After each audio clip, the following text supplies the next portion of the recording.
What happens when one of Hollywood's sharpest and most charismatic stars sits down for what should be a routine promotional interview, only to find himself locked in a verbal battle with daytime television's most controversial host?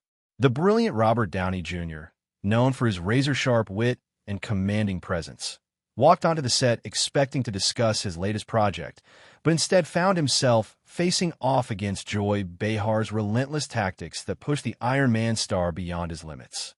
What started as typical Hollywood promotional banter quickly spiraled into a heated showdown that had audience members holding their breath and fellow co-hosts scrambling to defuse the situation.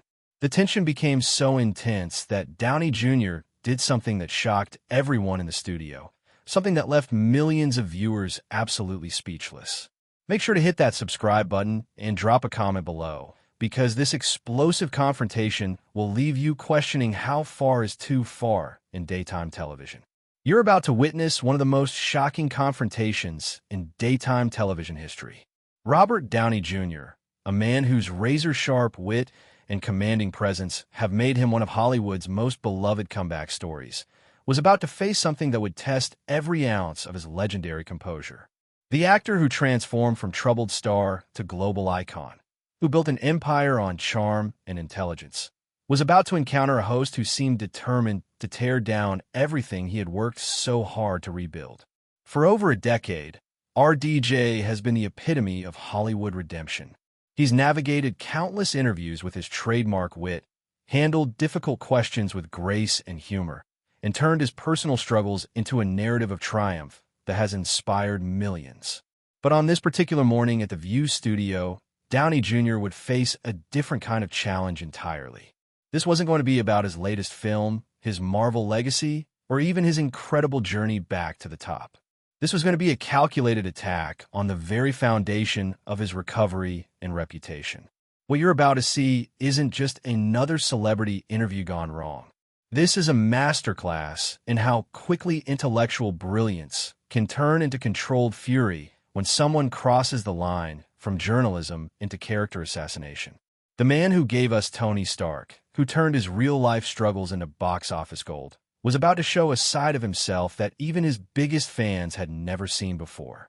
The View studio had hosted hundreds of A-list celebrities over the years, but none of them had ever experienced what was about to happen to Robert Downey Jr. What started as routine promotional banter would become a verbal battle that left everyone questioning the very nature of celebrity journalism and the responsibility that comes with having a national platform.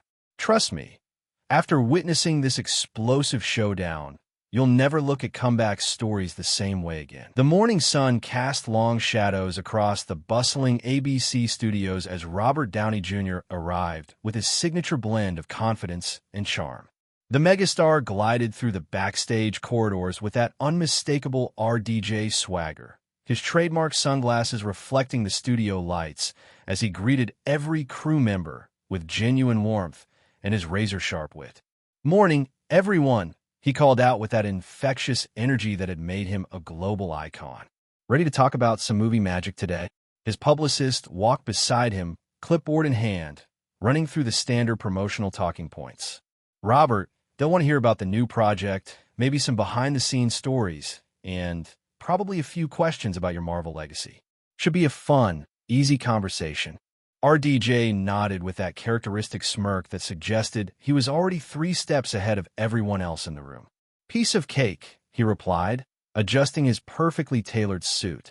"I've got stories that'll make their audience forget they're watching morning television."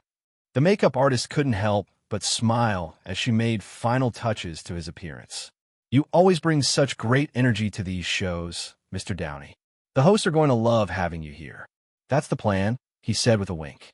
"Give the people what they want, a little Tony Stark charm with a side of Hollywood magic." The studio erupted in thunderous applause as RDJ made his grand entrance, his trademark confidence filling every corner of the space. He waved to the audience with that signature Downey charisma, settling into the guest chair with the easy grace of someone who had conquered Hollywood twice. The other hosts beamed with genuine excitement, clearly thrilled to have one of the industry's biggest stars on their show. Everything felt perfectly orchestrated, exactly the kind of promotional appearance that had become routine for the Iron Man legend. But Joy Behar sat quietly in her chair, watching with an expression that suggested she had something entirely different in mind. "So, Robert," Whoopi began with genuine enthusiasm, "tell us about this new project. I heard you're stepping into some really interesting territory with this one." RDJ's face lit up with that trademark Downey charm, his hands gesturing animatedly as he leaned forward in his chair. "Whoopi, it's been an incredible journey. Working with this cast, exploring themes that really matter. It's the kind of project that reminds you why you fell in love with acting in the first place." The audience hung on every word, clearly captivated by his natural charisma and storytelling ability. His voice carried that perfect blend of confidence and humility that had made him one of Hollywood's most compelling interview subjects. And the preparation process was fascinating. He continued, his eyes sparkling with genuine passion. "I spent months researching, really diving deep into the character's psychology. It's amazing how much you can discover about yourself when you're willing to go to those uncomfortable places." Throughout this animated discussion, Joy Behar had remained notably silent, while the other hosts leaned in with obvious interest, nodding and smiling at RDJ's passionate descriptions. Joy sat back with her arms folded, studying him with an intensity that seemed oddly calculating for such a light-hearted conversation. Finally, after several minutes of enthusiastic storytelling, Joy shifted forward in her chair. The movement was subtle, but it immediately changed the atmosphere in the room. RDJ paused mid-sentence, his sharp instincts picking up on the shift, and the other hosts fell quiet. "Robert," Joy said, her voice carrying a coolness that contrasted sharply with the warm energy that had filled the studio moments before, "I have to ask you something that's been on my mind. All this talk about your comeback story, your redemption narrative, don't you think there's something a little convenient about how perfectly it all worked out? I mean, some people are wondering if this whole transformation is genuine talent or just really good publicity management." The studio temperature seemed to drop several degrees. RDJ's smile remained, but something flickered behind his eyes, a wariness that suggested his legendary wit was now on high alert. RDJ's trademark smile tightened almost imperceptibly, but his razor-sharp wit remained intact as he processed Joy's calculated provocation. He leaned back slightly in his chair, his posture shifting from relaxed storyteller to something more guarded and defensive. "Joy, I think you might be underestimating the amount of actual work that goes into real change," he replied, his voice still carrying that characteristic charm, but now with a distinct edge underneath. "Redemption isn't a publicity campaign. It's a daily choice, a commitment to being better than you were yesterday." Joy sensed she had struck a nerve and pressed forward with the predatory instinct of someone who had found their target's vulnerable spot. Her voice took on a sharper, more aggressive tone as she leaned into the attack. "But Robert, let's be honest here," she continued, her words dripping with skepticism. "Hollywood loves a good comeback story, especially when it's profitable. Some people are saying that your entire transformation narrative has been carefully crafted by PR teams to make you more marketable.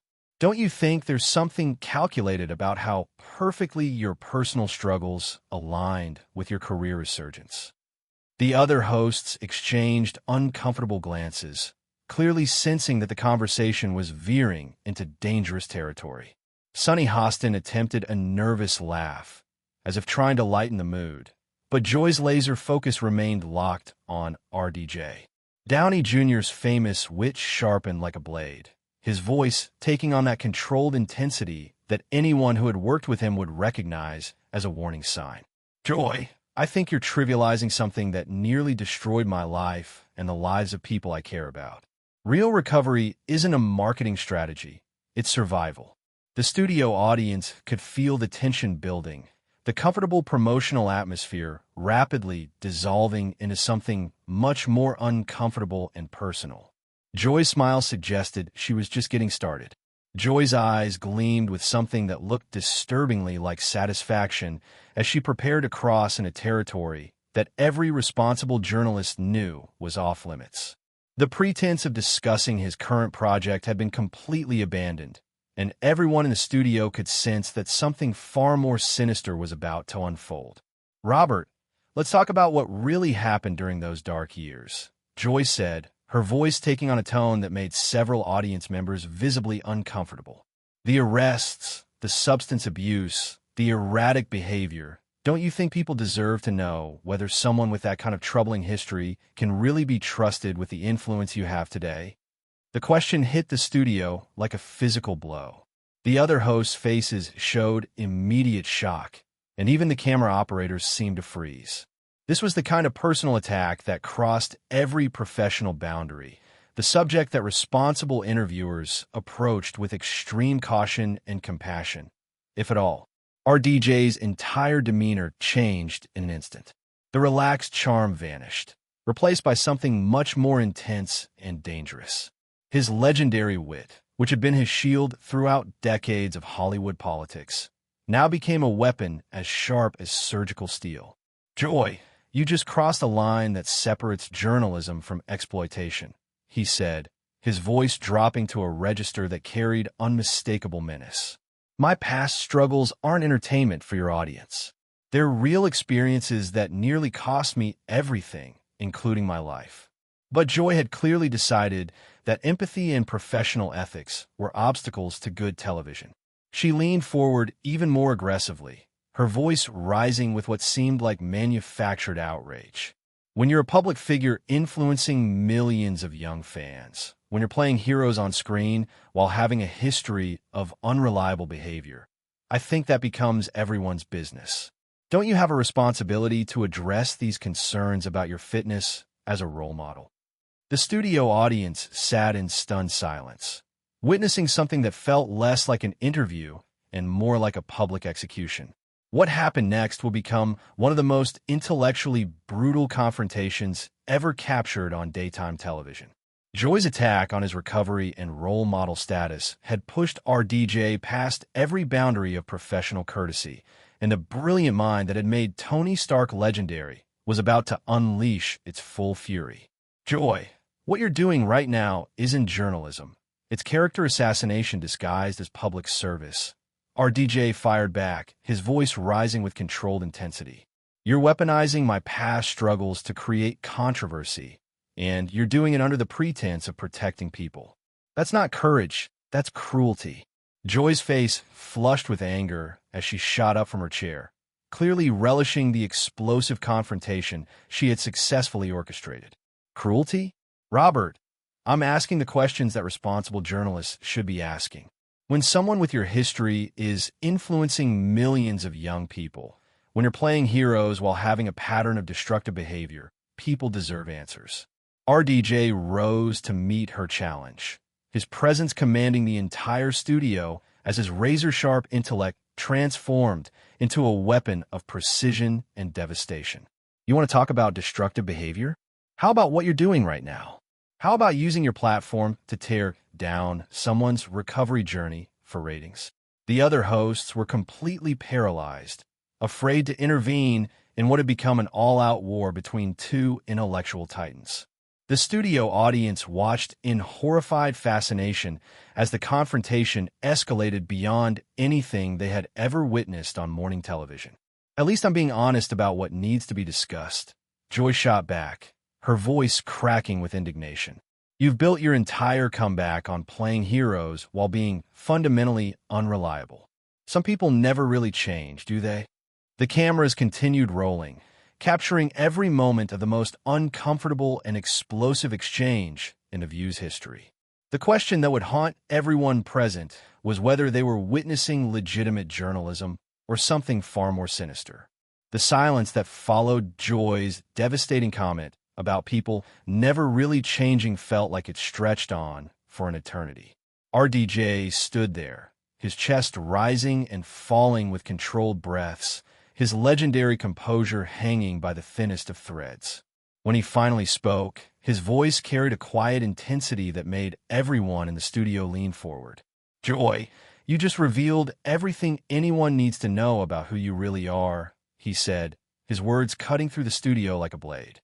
"You've taken someone's darkest moments, their genuine struggle for redemption, and turned it into entertainment. That's not journalism.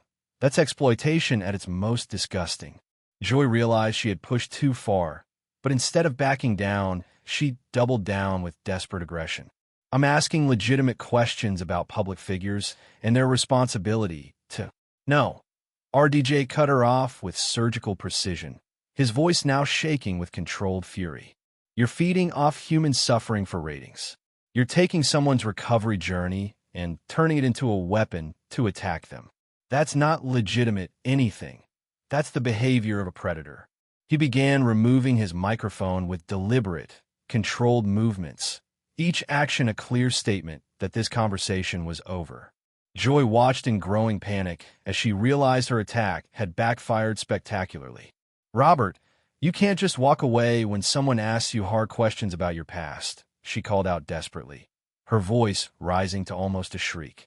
RDJ turned to face her one final time, and the look in his eyes was one of complete disgust, mixed with something that might have been pity. Hard questions? Joy, what you've done here today is take someone's most vulnerable moments and weaponize them for television. That's not journalism. That's cruelty. With that, Robert Downey Jr. marched off the set with the same commanding presence that had made him a global icon, leaving Joy standing alone in the wreckage of what had once been a professional television studio. The silence that engulfed the View studio after Robert Downey Jr.'s commanding exit was unlike anything the crew had ever experienced. It was the kind of profound quiet that follows a devastating earthquake, when everyone is still trying to process the magnitude of what they've just witnessed. The only sounds were the mechanical whir of cameras still rolling and the barely audible gasps of audience members who couldn't believe what had just unfolded before their eyes.